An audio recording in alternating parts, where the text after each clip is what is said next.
Hey guys, চলে এসেছি আবার একটা নতুন ব্লগ নিয়ে। 9:10-15 নাগাদ আমরা বেরিয়ে যাই জয়সলমের ঘোরার উদ্দেশ্যে। এই যে আমাদের সোনমনুরা, এখানে আমরা জয়সলমেরের প্রথম সাইট সিনে পৌঁছে যাই। তো পৌঁছে গিয়ে প্রথমেই সবাই একটু জল টল কিনে নিচ্ছিল, যেহেতু অনেকখানি হাঁটতে হবে আর প্রচুর রোদ। আমাদের দুই ছানাপোনা একটু হাঁটছে আর বলছে জল খাবো। অবশ্য খুবই ভালো, এখানে যত বেশি বেশি জল খাবে তত শরীরের মধ্যে একটা এনার্জি থাকবে। এই যে গোল্ডেন সিটি, এই সব বাড়িগুলোই যেন বাড়ি নয়, এক একটা রাজপ্রাসাদ। এখানে আমরা অনেকটাই হেঁটে হেঁটে যাচ্ছিলাম।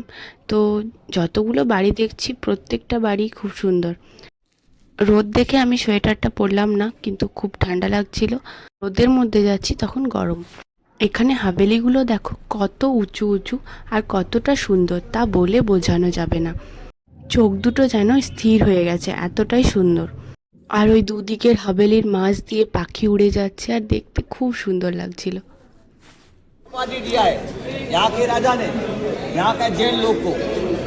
जैन लोगों का काम था ज्वेलरी बनवाना, शादी पर गोटापत्ती का काम करवाना, जरदोजी का काम और माला बनाने का काम। उस काम को बोलते हैं पटवाई। पटवाई से नाम पड़ गया पटुआ। এটা ছিল বাইরে থেকে হাভেলিটার ভিউ। ভেতরে ঢুকেই প্রথমে তোমরা এই শীষমহলটা দেখতে পাবে।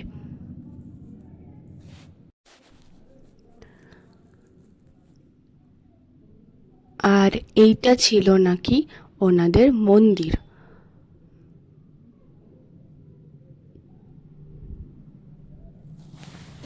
हवेली को अंदर से देखने के लिए 3 तो रास्ता है। पहला जहां आप टिकट लेने गए थे वो रास्ता है, उसके अंदर जाते हैं। एक रास्ता और है, वो तथा लेडीज के लिए, उसको बोलते हैं पर्दे का रास्ता। तीसरा रास्ता ये वाला बाहर के लोगों के लिए। यहाँ से अंदर आए, ऊपर और ऊपर छत तक जा सकता है। ये है रूम फॉर वेलकम। यहाँ पे मंदिर बना हुआ है, शीश महल बना हुआ है, और सबसे जरूरी चीज यहाँ बना हुआ है तिजोरी। इसको बोलते हैं सीक्रेट लॉकर। कोई भी पैसा पेपर हो अंदर डाल दो। এই যে মানায় সোনা কোলে চেপে গেছে।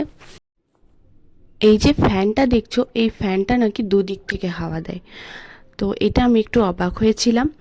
আর উপরে যে সিলিং ফ্যানটা রয়েছে সেটা ছিল কাঠের। दिवाली में सॉरी गुलाबी कलर, बरसात में रानी कलर, लड़के का दिन वो तो पीला कलर, डेथ हो जाए तो व्हाइट कलर, होली में फागनिया साड़ी, और ये ट्रेडिशनल।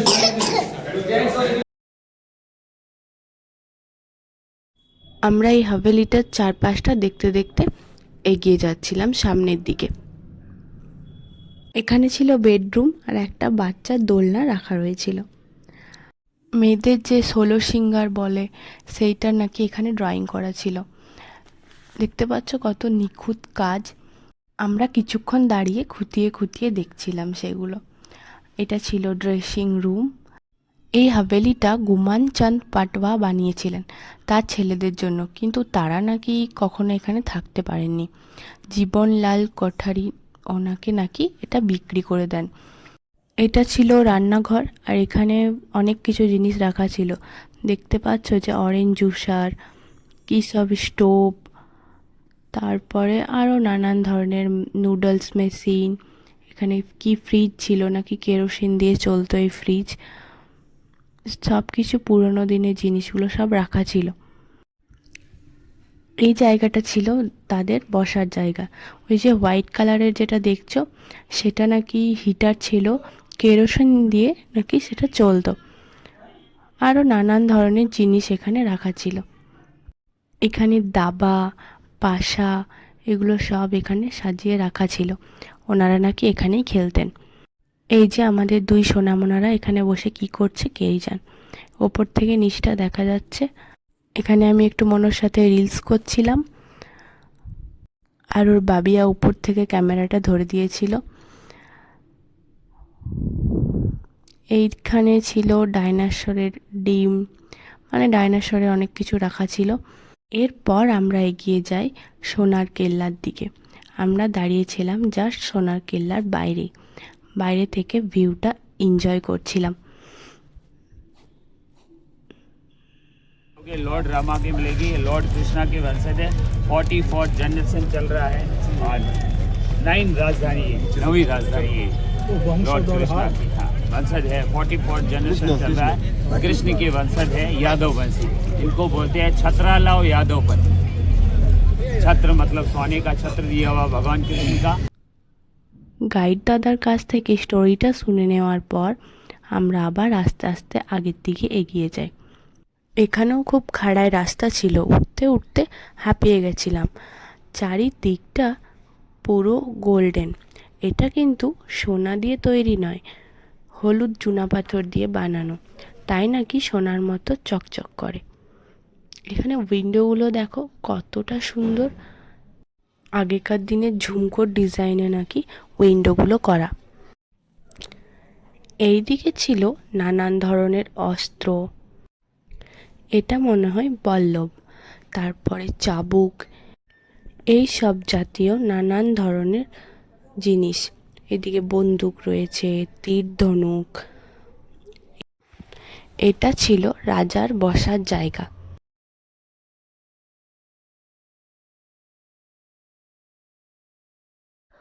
উপরে উঠে এই যে ছোট ছোট জানলাগুলো দিয়ে যখন ভিউটাও দেখি বাইরের, জাস্ট ওয়াও। আর এখানে ফটোটাতে দেখাচ্ছে এনারা হচ্ছেন কৃষ্ণের বংশ পরিষদ। এখানে পরপর সব নামগুলো দেওয়া ছিল, এত পড়ে পড়ে দেখিনি। ইনি হলেন প্রেজেন্ট রাজা। আর এই যে মানায় সোনা ওর আন্টির কাছে আদর খাচ্ছে। আগেকার দিনের হাতের কাজগুলো দেখো, উফ, দারুণ দারুণ।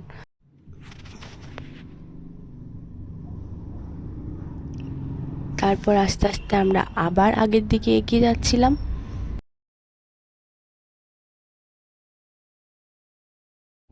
এটা ছিল রাজার ড্রেস। রাজা ছিলেন নাকি 7.5 ফুট লম্বা আর 4 ফিট নাকি চওড়া ছিল। আমরা তো শুনেই অবাক হয়ে গেছিলাম। আর এই ছিল top view Jaisalmer golden city. এখানের ইষ্ট দেবতা গঙ্গোর মাতা। अंदर टिकट निकाला, यहाँ पे विजिट करते हैं अपन, खड़े हैं यहाँ पे। अब निकलेंगे अपन बाहर रानी के महल से बाहर। ये पूरा लिविंग है, 80% ब्राह्मण, 20% राजपूत। তারপর এনার্জির জন্য এখানে ফ্রুট জুস খাওয়াও চলছিল। আর রোদ রোদ বলছে দেখে যা, ডিসেম্বরে এত রোদ, তো জুন জুলাই এখানে কি হয়। ওর বাবিয়া বলছে যে জুন জুলাইয়ে একবার আসবো এখানের ওয়েদারটা ফিল করতে। আমি বলি বাপরে, সেই সময়ের ওয়েদার আমরা নিতে পারবো না, আমরা অভ্যস্তই নই। তারপরে চলে যাই আমরা কাদিসের লেক। এখানে আমরা বেশিক্ষণ ছিলাম না, আমরা টুকটাক ফটো তুলি, একটু দেখে নিই চারিদিকটা আর বেরিয়ে পড়ি। পাখিগুলোর জন্য আকাশটা এত সুন্দর লাগছে, চলো দেখো। ওয়াও, আমাদের সাইডে এত পাখি একসঙ্গে দেখতে পাওয়া যায় না। রেডি হয়ে পড়েছি ডেজার্ট সাফারিতে যাওয়ার জন্য। এই ক্যাম্পেই আমরা রাজস্থানী নাইট শোটা দেখেছিলাম। আমরা এখানে অপেক্ষা করছিলাম জিপগুলোর জন্য, আর এরা এখানে দুজন থকে গিয়ে বসে পড়েছে।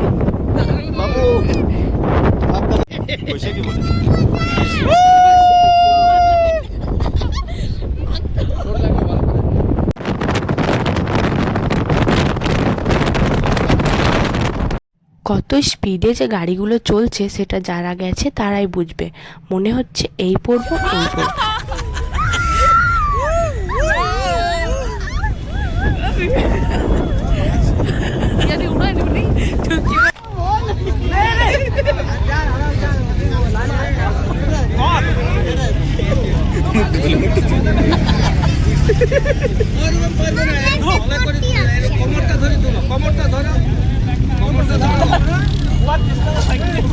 এই অল্প চেষ্টা করছে না মায়ের জিন্স পিস তুলে দিয়ে।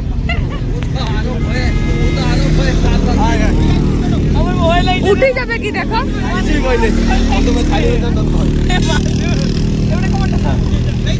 ভয় লাগছে কিন্তু ভাইয়া।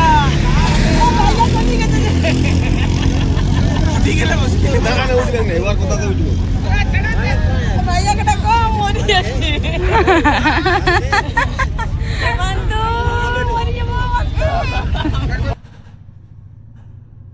আমরা যখন উঠে চাপি আমাদেরও সেম অবস্থা হয়েছিল, কিন্তু ক্যামেরা করার সেই টাইমে কেউ ছিল না।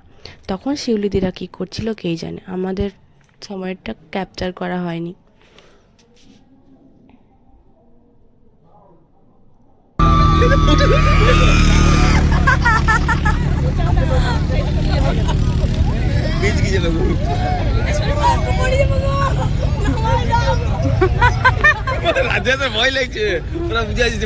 এই যে আমরা যখন উঠে চেপেছিলাম সেই টাইমের একটু ভিডিও, কিন্তু ভালো করে হয়ে ওঠেনি, কারণ যারা করেছে তারাও উঠে চেপেছিল, তো দূর থেকে ভিডিওটা নেওয়া হয়নি। আমার তো বিশাল ভয় করছিল।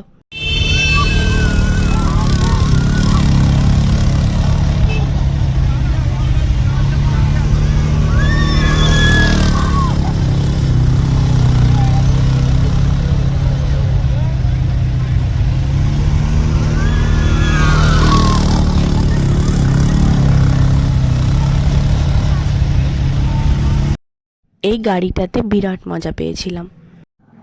আর এই যে সামনে আকাশটা দেখো। আমরা চলে আসি ক্যাম্পের কাছে, আর এইখানে আমাদের ওয়েলকাম জানানো হচ্ছিল। এইখানে এভাবে ওয়েলকাম জানানো হয়।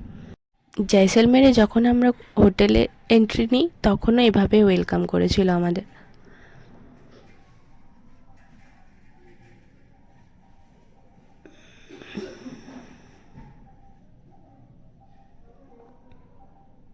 এই ছিল ক্যাম্প। এখানে পুরো আয়োজন হয়ে গেছিল নাইট শোয়ের জন্য।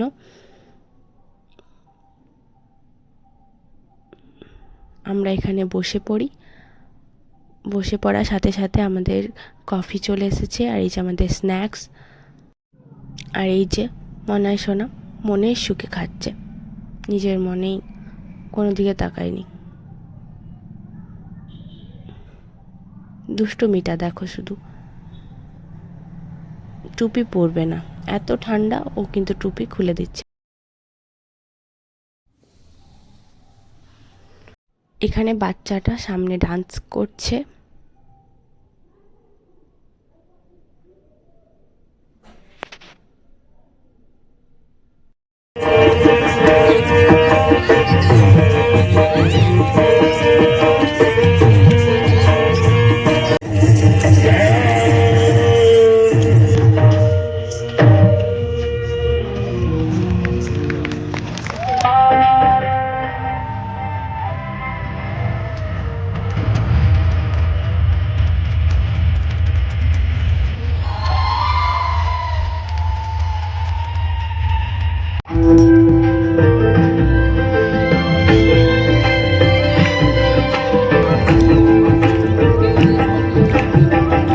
हमें तलवारा हमें कमर कतारो सोले हमें तलवारा हमें कमर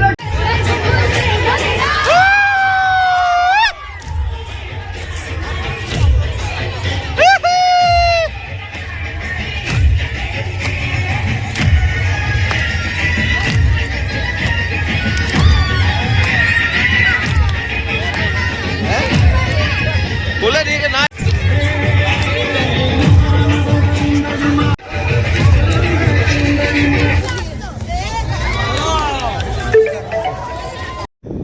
তো আমরা এখানে খুব এনজয় করেছিলাম। তো চলে যাচ্ছি এবার রুমের দিকে, কিন্তু রুমে গিয়ে রেস্ট নয়, সারাদিন হয়রানির পরে এবার সকালে যে আমরা বেরিয়ে পড়বো তার জন্য প্যাকিং হবে। দেখতে পাচ্ছ অবস্থা। ব্লগটা এখানে শেষ করছি, টাটা।